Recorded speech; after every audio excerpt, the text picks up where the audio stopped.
Hello everyone, ये है battle through the season 7 part 466। और अगर आपने प्रीवियस एपिसोड ना देखा हो तो लिंक डिस्क्रिप्शन में मिल जाएगा। पिछले एपिसोड में हमने देखा कि सभी लोगों ने थर्ड लेवल के पोर्टल को पार कर लिया था, जिस बात से सभी लोग काफी खुश हो गए थे। साथ ही कुछ समय बात करने के बाद वो सभी अलग अलग हो गए। जबकि गोकुलन के मेंबर्स उस जगह से नहीं गए थे, तभी उन्होंने सावन को बताया कि उनके एल्डर ने उनसे कहा है कि वो यूनिट के साथ ही जाए, क्योंकि यूनिट के पास डिवाइन ब्लड लाइन है, इसलिए उसे किसी भी हालत में कुछ भी नहीं होना चाहिए, जिस वजह से वो सभी यूनिट को फॉलो करेंगे। ये सुनने के बाद यूनिट इसके लिए तैयार हो गई, जबकि यूनिट ने उन सभी को बता दिया था कि वो सभी साउजवन की टूम की तरफ जाने वाले हैं। ये सुनने के बाद तो वो सभी सरप्राइज हो गए थे, लेकिन सावन ने साउजवन के टूम में जाने के लिए पहले से मन बना लिया था, जिस वजह से वो भी साउजवन के टूम में जाने के लिए तैयार हो गए। तो अब आगे इस पार्ट की शुरुआत में गोकुलन का मेंबर सावन से कहता है अगर यूनिट साउजवन के टूम में जा रही है तो हम भी उसे फॉलो करेंगे, और हमारी पावर के साथ जब तक दोसिंग लेवल की स्पिरिचुअल बॉडी हमारे सामने नहीं आती तब तक कोई भी हमें नहीं रोक पाएगा, क्योंकि दोसिंग की स्पिरिचुअल बॉडी भी काफी पावरफुल होती है, जिससे निपटना बहुत ज्यादा मुश्किल होता है। और जहाँ तक रही एंसेस्टर साउजवन की टूम की बात, तो वहाँ तक मुझे बिल्कुल भी नहीं पता कि हम वहाँ तक पहुँच भी पाएंगे या फिर नहीं, क्योंकि एंसेस्टर साउजवन की टूम के अंदर हमारे एल्डर ने भी जाने की कोशिश की थी, पर वो सभी उसके अंदर नहीं जा पाए। शायद ऐसा हो सकता है कि एंसेस्टर साउजवन ने अपने टूम को काफी अच्छी तरह से छुपा दिया हो,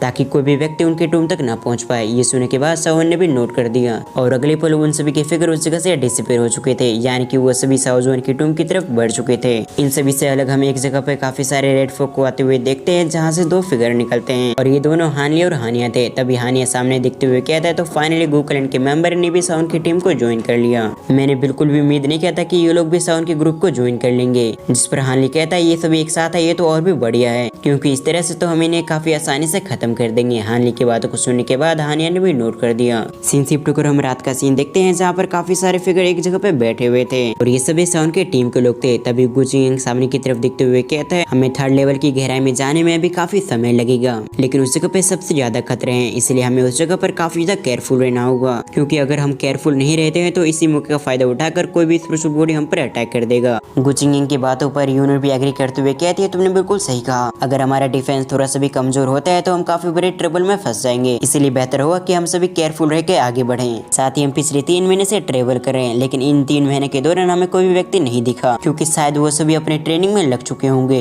इसी तरह से कुछ समय बात करने के बाद यूनिट कहती है हमें जल्द से जल्द अपने आप को रिकवर कर लेना चाहिए, क्योंकि इन 3 महीने के दौरान हमारा सामने काफी सारे स्पिरिचुअल बॉडीज हुई है जो काफी पावरफुल थी, पर किसी तरह से हम सभी ने मिलकर उन सभी से निपट लिया, लेकिन जल्द से जल्द हमें अपने आप को हील करके कल के लिए अपने आप को तैयार करना होगा। इन सभी की बातों को सुनने के बाद सावन कुछ सोचते हुए कहता है क्यों ना हम आगे के रास्ते को मैं खुद कंटिन्यू करूं, क्योंकि एंसेस्टर साउजवन की टूम के अंदर जाना ये मेरा फैसला है, इसीलिए क्यों ना तुम सभी इसी जगह पर रुककर अपनी कल्टीवेशन पे ध्यान दो, जबकि मैं अकेले एंसेस्टर साउजवन की टूम के पास जाने की कोशिश करूंगा। ये कहते हुए सावन को काफी ज्यादा अफसोस हो रहा था, क्योंकि सावन अपनी पर्सनल रीजन की वजह से हेवनली टूम के अंदर साउजवन की टूम के अंदर जाना चाहता था, मगर सावन की वजह से उन सभी को उनके पीछे आना पड़ा। सीन से हम गुचिंग को देखते हैं, जो सावन की तरफ देखते हुए उससे कहता है क्यों ना तुम यूनिट से ये कहो। ये सुनते ही यूनिट सावन से कहती है हम काफी आगे बढ़ चुके हैं, इसलिए हमें पीछे जाने का कोई भी फायदा नहीं होगा, इसीलिए हमारे पास एक ही ऑप्शन बचता है कि हम आगे बढ़ें, और तो और हम सब भी काफी पावरफुल हैं, इसलिए जब तक हम अपने डिफेंस को लूज नहीं करते तब तक हम अपने आप को बचा पाएंगे। यूनिट के शब्द को सुनने के बाद सावन समझ चुका था कि यूनिट इस जगह से बिल्कुल भी नहीं जाने वाली, और जब तक यूनिट इस जगह से नहीं जाएगी तब तक ये लोग भी इस जगह से नहीं जाएंगे, और ना ही ये सभी सावन की बात सुनेंगे, इसलिए सावन नोट करते हुए कहता है ठीक है। फिर सीन से हम कुछ दिनों के बाद का सीन देखते हैं, जहाँ पर सावन एक चट्टान के पीछे छुपा हुआ था। साथ ही सावन अपनी स्पिरिचुअल पावर का इस्तेमाल करते हुए आसपास का पता लगाते हुए कहता है हमारे इस डायरेक्शन में काफी सारे स्पिरिचुअल बॉडीज मौजूद है, इसीलिए अगर हम सभी नॉर्थ की साइड से जाते हैं तो हमारा सामना काफी सारे स्पिरिचुअल बॉडीज होगा जो काफी पावरफुल है, लेकिन हम अपनी पावर का इस्तेमाल करते हुए इन सभी को खत्म कर सकते हैं, पर फिर भी हमें दूसरी डायरेक्शन में जाना चाहिए, क्योंकि दूसरी डायरेक्शन में काफी कम स्पिरिचुअल बॉडीज मौजूद है।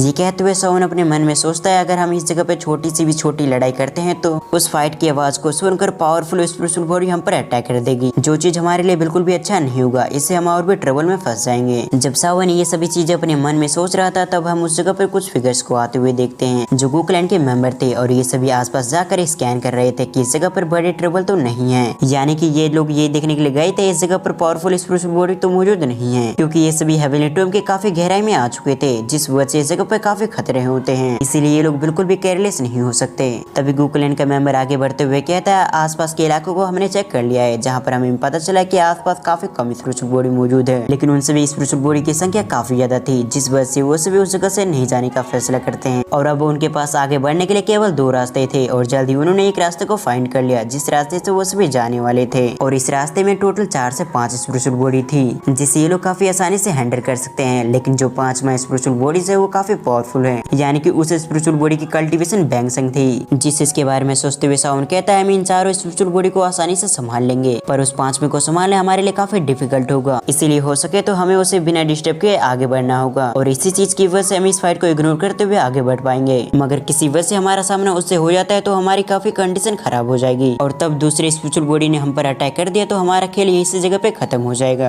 सावन की पूरी बातें सुनने के बाद सभी लोगों ने नोट कर दिया, और अगले सीन में हम उन सभी को देखते हैं जहाँ वो सभी एक जगह पे आ चुके थे, जहाँ इन सभी के सामने 4 स्पिरिचुअल बॉडी मौजूद थी, लेकिन ये सभी अभी छुपे हुए थे। इसीलिए उन सभी स्पिरिचुअल बॉडी को बिल्कुल भी महसूस नहीं हुआ कि इनके अलावा भी इस जगह पे कोई मौजूद है। और कुछ समय इंतजार करने के बाद सावन की टीम को वो मौका मिल चुका था जहाँ ये सभी इन सभी स्पिरिचुअल बॉडी पे अटैक कर सकते थे, और तभी एक झटके से सावन अपनी 3000 लाइट मूवमेंट टेक्निक का इस्तेमाल करते हुए अपनी जगह से डिसअपीयर हो गया, और अगले पल सावन ने 8 लेवल की स्पिरिचुअल बॉडी पे अटैक कर दिया, जिस वजह से एक ही अटैक में वो स्पिरिचुअल बॉडी डिस्ट्रॉय हो गया। पर सावन इस जगह पर नहीं रुका, सावन ने 2 स्पिरिचुअल बॉडी पे और भी अटैक कर दिया, जिस वजह से वो दोनों स्पिरिचुअल बॉडी भी खत्म हो गए। इस चीज को महसूस करते उस चौथे स्पिरिचुअल बॉडी को समझ में आ चुका था कि इस जगह पे कोई आ चुका है, इसीलिए जल्दी से उस 9th लेवल की स्पिरिचुअल बॉडी ने इन सभी पे अटैक करना चाहा। पर इससे पहले 9th लेवल की स्पिरिचुअल बॉडी सावन पे अटैक करते उससे पहले उस जगह पे कुछ लोग आ गए थे, जो और कोई नहीं बल्कि गू क्लैन के मेंबर थे, जिन्होंने आते ही 9th लेवल की स्पिरिचुअल बॉडी को एक फॉर्मेशन में कैद कर लिया था, और बिना पलक झपकाए उन सभी ने स्पिरिचुअल बॉडी पे अटैक कर दिया, और उन सभी की कंबाइंड अटैक काफी पावरफुल थे, जिस वजह से कुछ ही समय के अंदर वो सभी स्पिरिचुअल बॉडी डिस्ट्रॉय हो गए, जिस वजह से उस जगह पे 4 क्रिस्टल आ चुके थे। ये देखने के साथ ही सभी लोगों ने अपने अपने क्रिस्टल ले लिए। फिर अगले सीन में हम सावन की टीम को देखते हैं जहाँ ये सभी काफी आसानी से ये लोग आगे बढ़ रहे थे, इनके बीच में कोई भी स्पिरिचुअल बॉडी नहीं आई थी। पर जैसे जैसे ये लोग आगे बढ़ रहे थे उसी तरह से इन्हें महसूस हुआ जैसे कि टेरिफाइंग एनर्जी इन सभी को सप्रेस कर रही है, जिस वजह से इन सभी को आगे बढ़ने में थोड़ी बहुत तकलीफ हो रही थी।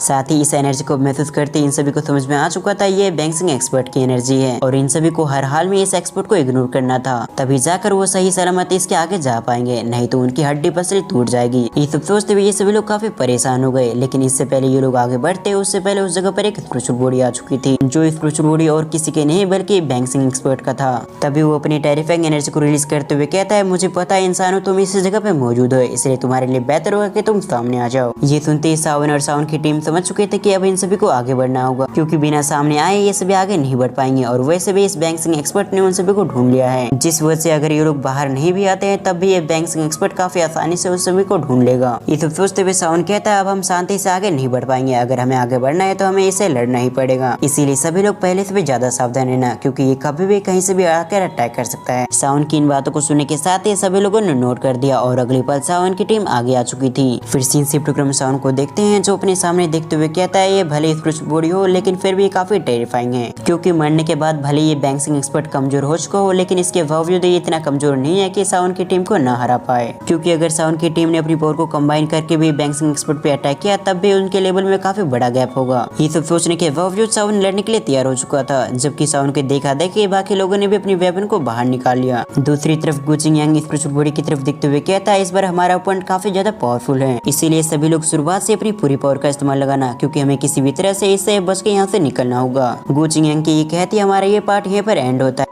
आपको ये वीडियो कैसी लगी आप मुझे कमेंट करके जरूर बताएं, और अगर आप इस सीरीज का नेक्स्ट पार्ट देखना चाहते हैं तो इस वीडियो पे 1K लाइक कंप्लीट करें। सो वीडियो को फुल वॉच करने के लिए थैंक्स फॉर वॉचिंग।